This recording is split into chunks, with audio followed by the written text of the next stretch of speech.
नमस्कार साथियों, मैं हूं Pramod Kumar Kandwal. Intensive spiritual path से। अवतार का अर्थ होता है आना या प्रकट होना। सर्वव्यापी प्रभु जो कि असीम और अनंत है, वह किसी विशेष समय में, किसी विशेष स्थान पर, किसी विशेष समस्या के समाधान के लिए अपने अंश को कुछ शक्तियां देकर भेजते हैं, जिसे अवतार कहते हैं। आसान भाषा में मान लीजिए, समुद्र जिसके अंदर अनंत बूंदें हैं, वह अपनी एक बूंद को किसी खास स्थान पर, किसी खास काम के लिए भेजता है। अभी तक 10 मुख्य अवतार माने गए हैं, जिन्होंने धरती पर आकर कुछ विशेष कार्य किए हैं और मनुष्य के ऊपर अपना विशेष प्रभाव छोड़ा। कार्य समाप्त हो जाने के पश्चात यह सभी विशेष देवी देवता वापस सर्वव्यापी परमात्मा के घर चले जाते हैं। चूंकि अवतरित पुरुष मनुष्य की भांति धरती पर आकर रहते हैं, पर कुछ चमत्कारिक प्रभाव भी डालते हैं, तो मनुष्य इन्हें विशेष महत्व देने लगता है। पर वह भूल जाते हैं कि उनको भेजने वाला सर्वव्यापी प्रभु है। जब यह अवतरित नहीं हुए थे, तब भी सर्वव्यापी प्रभु थे। अब उस विशेष कार्य को करके वापिस चले गए हैं, तब भी सर्वव्यापी प्रभु हैं। फिर वह कोई अवतार भेजेंगे, तब भी सर्वव्यापी प्रभु अपनी जगह हमेशा की तरह मौजूद रहेंगे। और जब आने वाला अवतरित पुरुष वापिस घर जाएगा, तो भी सर्वव्यापी प्रभु हैं। अवतरित पुरुषों से उन्हीं को लाभ होता है जो उस समय जीवित होते हैं, तथा उनसे प्रेरणा लेकर साधना करके इस भवसागर को पार कर जाते हैं।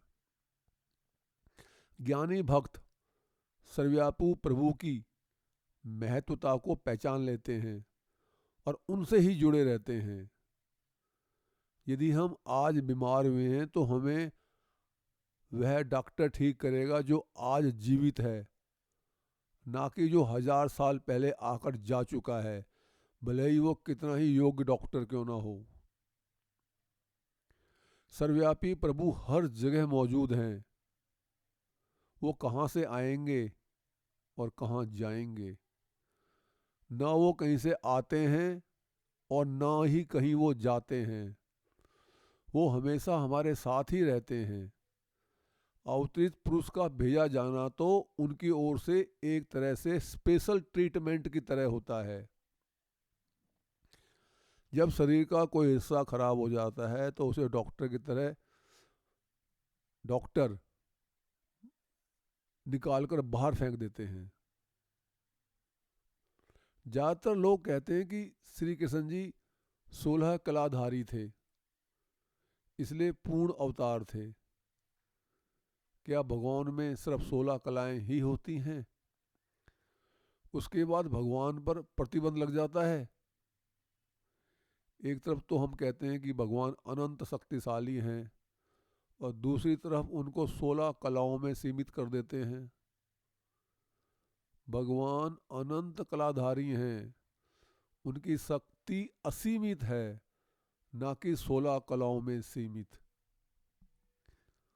वास्तव में 16 कला से अभिप्राय 16 प्रकारों, औजारों तथा हथियारों से है। जब श्री कृष्ण जी को भेजा गया, उस समय उन असामाजिक तत्वों से निपटने के लिए इतनी कलाओं की जरूरत थी। उससे पहले श्री राम जी का काम 14 कलाओं से चल गया था, क्योंकि त्रेता युग में इतनी समस्या नहीं थी जितनी द्वापर युग में हो गई थी। हमारी आंखें तथा हमारी बुद्धि बहुत ही सीमित है। हम सीमित बुद्धि से सर्वव्यापी प्रभु की असीमित शक्तियों तथा कलाओं का न्यायोचित वर्णन नहीं कर सकते हैं।